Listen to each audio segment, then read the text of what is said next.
একদমই ঠিক কথা। জানো তো, কেউ কারোর হয়ে যদি একটু কথা বলা হয় তাহলেই বুঝে যাচ্ছে যে আমি ওর কাছ থেকে টাকা নিয়েছি। একজনকে সাপোর্ট করা মানে মানে একটু মানে তাকে সাপোর্ট নয়, মানে তার সত্যিটা, মানে সে অন্যায় করছে না, তাকে বিনা কারণে কাটাছেঁড়া করা হচ্ছে, তার সাপোর্টে একটু কথা বললেই হয়ে গেল ওর কাছ থেকে টাকা নিয়েছে, ওর কৃতদাসী। এই ধরনের কথা সোশ্যাল মিডিয়াতে শুনতে হচ্ছে এবং শুনছি। ঠিক আছে, এবং মিথ্যা মিথ্যা কথা, মিথ্যা মিথ্যা রটনা রটাতে 1 মিনিটও ভাবে না এই কালো শুয়োরটা, 1 মিনিটও ভাবে না। তা ওর বইয়ে মানে আমি তো একটা কথা ভাবি, ও টাকার জন্য ও নিজের বইয়ের চরিত্রটাও বিক্রি করতেও ভাববে না। জাস্ট উদাহরণ দিলাম। তার আগে বলি, হাই ফ্রেন্ডস, সোমা ওয়ার্ল্ডে তোমাদেরকে অনেক অনেক স্বাগত আর অনেক অনেক ভালোবাসা। চলেছি আবারও একটা ভিডিও নিয়ে তোমাদের সামনে।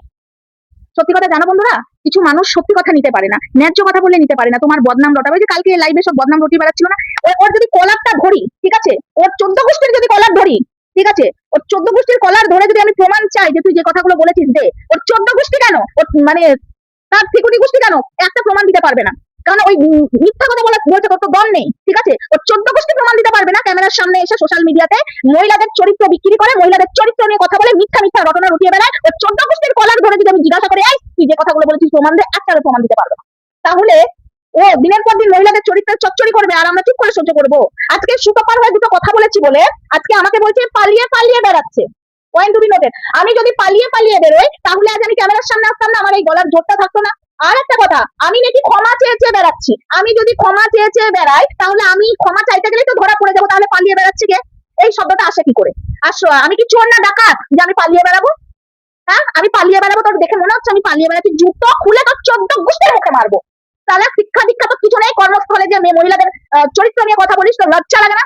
তোর মালিকই বা কেন? কেমন ওই মালিকও মনে হয় মহিলাদের অসম্মান করে? না হলে এরকম একটা মানে জানোয়ারকে কি করে দোকানে রাখে? কি করে জানোয়ারটাকে কর্মস্থলে রাখে? কি করে জানোয়ারটাকে প্রশ্রয় দেয় যে ওই দোকানে বসে বসে মহিলাদের চরিত্র নিয়ে কথা বলে? এত বড় সাহস হয় কি করে? তার মানে মালিকটা হলো বেজন্মা, মালিকটারও জন্মের ঠিক নেই। আজকে বলতে বাধ্য হচ্ছে ওই মালিকটা মনে হয় মহিলাদের অসম্মান করে। না হলে কোনো জায়গায় একটা মানে কাজের জায়গায় মহিলাদের নিয়ে অসম্মান করছে, মালিক সেটা সহ্য করবে? মালিক বলবে না যেটা ব্যবসার জায়গা মহিলাদের অসম্মান করবে না, মা লক্ষ্মীর জায়গা, এখানে মা লক্ষ্মী উপার্জন হয়, সেটা বলবে? কিন্তু এটা কিছু বলে না। তার মানে গলত তো আছেই। আমার মনে হচ্ছে মালিকটা এত বছরের পর বছর হয়ে যাচ্ছে ওই দোকানে বসে বসে মহিলাদের চরিত্র নিয়ে বাজে বাজে কথা বলে, মিথ্যা মিথ্যা কথা বলে। কেন মালিকটা কিছু বলে না? বিষয়গুলো বোঝার আছে বন্ধুরা, বুঝবে তো। যাই হোক, এসব কথা রটিয়ে বেড়াচ্ছে। তোমার ওটা রটানো স্বভাব, কিন্তু 14 গোষ্ঠী যখন কলারটা খপ করে ধরে বলবে প্রমাণ দে, ওই সুরের প্রমাণ দেওয়ার ক্ষমতা নেই 14 গোষ্ঠীর প্রমাণ। জুতো দিয়ে মারবো তোকে। ঠিক আছে, মহিলাদেরকে অসম্মান করতে জুতো পেটা করবো তোকে। একটা ছেলে হয়ে প্রত্যেকটা মহিলার চরিত্র নিয়ে কথা বলিস, তো লজ্জা হয় না? জুতো পেটা করবো তোকে, অধ্যম মাধ্যম জুতো পেটা করবো তোর। 14 গোষ্ঠীর জুতো পেটা করবো। তো 14 গোষ্ঠী তোকে কিছু শেখায়নি? মহিলাদের নিয়ে অসম্মান করছিস, তুই যে কথাগুলো বলছিস প্রমাণ দিতে পারবি? তুই যদি প্রমাণ না দিতে পারিস তোর ছেলের দিব্যি রইলো। তুই এবার যেটা কথা বলবি সবার বিষয়ে তুই মুখে বলবি না, প্রমাণ দিবি, নাহলে তোর ছেলের দিব্যি রইলো। ঠিক আছে, তুই এবার বলবি আমার সন্তান টানছে না, তোর সন্তানের ক্ষতি চাই না। কিন্তু তুই যদি এক বাপের বেটা হয়ে থাকিস এবং তুই যদি সন্তানের বাবা হয়ে থাকিস, তাহলে মহিলাদের যেসব কথা তুই বলছিস তোর সন্তানের দিব্যি রইলো, তুই প্রমাণ দিয়ে কথা বলবি। না হলে মুখে কথা বলবি না, মুখে মহিলাদের চরিত্র নিয়ে কথা বলবি না। এত বড় কথা আমি তোকে বলে গেলাম। লজ্জা লাগা, জুতো পেটা খাবি। এবার মহিলাদের হাতে জুতো পেটা খাবি। মহিলাদের সম্মান নিয়ে ছেলে খেলা করে না, বার হয়ে যাবে। মুখে এসে শুয়োর কোথাকার হ্যালো গাইস করে এসে তুমি দোকানে দাঁড়িয়ে দাঁড়িয়ে মহিলাদের চরিত্র নিয়ে কথা বলবে।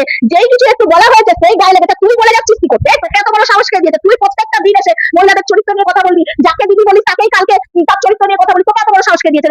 তোর অকাত নেই? মহিলাদের শুধু পেছনে মুখ ঘুরে থাকিস? তোর লজ্জা লাগে না? লেডিস, হাফ লেডিস কোথাকার? ওকে না প্রত্যেকটা মহিলা ওদম দাও, ক্যামেরা খুলে ওদম দাও। লজ্জা শরম নেই তো? আর ওর বউ কেন কিছু বলে না আমি জানি না। হারামি শেষ।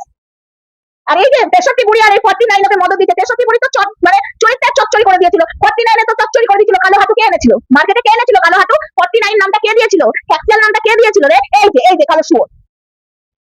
আজকে তোকে সবাই পয়েন্টে পয়েন্টে তোকে বুঝিয়ে বুঝিয়ে বলবো। আমি তোকে পয়েন্টে পয়েন্টে বুঝিয়ে বুঝিয়ে বলবো না। ক্যামেরা খুলবো আর তোকে জুতো পেটা করবো। কারণ তুই হলো মহিলাদের চরিত্র নিয়ে কথা বলিস। আমি তোকে পয়েন্টও দেবো না, এমন দেবো পয়েন্ট ছাড়াই জয়েন্টে ব্যথা ধরে যাবে। পয়েন্ট ছাড়াই জয়েন্টে ব্যথা ধরে যাবে। তুই কি ভাবিস তোর সাথে ভালো খাতির আছে? তুই একজনকে বলেছিস আমার সাথে ভালো খাতির আছে, তাই আমার আর কোনো কেস হবে না, তাই বুঝি? তুই যার নাম ভাঙিয়ে খেতে চাইছিস, ঠিক আছে, তো আমি একবার দাঁড়া, এই বিষয়টা নিয়ে আমি একবার দাঁড়া। আমি কথা বলছি, তুই যার নাম ভাঙিয়ে খেতে চাইছিস তোর সাথে ভালো সম্পর্ক আছে, তাই তোকে কেউ আর কিছু করতে পারবে না। মহিলারা মিলে তোমাকে এমন ঝাঁটা পিটা করবে না, কার সাথে কার কি সম্পর্ক ভালো আছে ভাঁড় মে গেল। অনেক হয়েছে, ঠিক আছে, অনেক হয়েছে। লোকের মতো এখান ওখান আমি করে বেড়াই না, এখান ওখান মুখ লাগিয়ে আমি বেড়াই না। কিন্তু একের পর এক তুই যা শুরু করেছিস তোকে এবার থামাতে হবে। আমি তোর এই পয়েন্টে তুই কি বলেছিস ওইটার অনুযায়ী পয়েন্টটা তোকে দেবো। আমার ওসব পয়েন্ট দরকার নেই। পয়েন্ট ছাড়াই জয়েন্টে ব্যথা ধরিয়ে দেবো।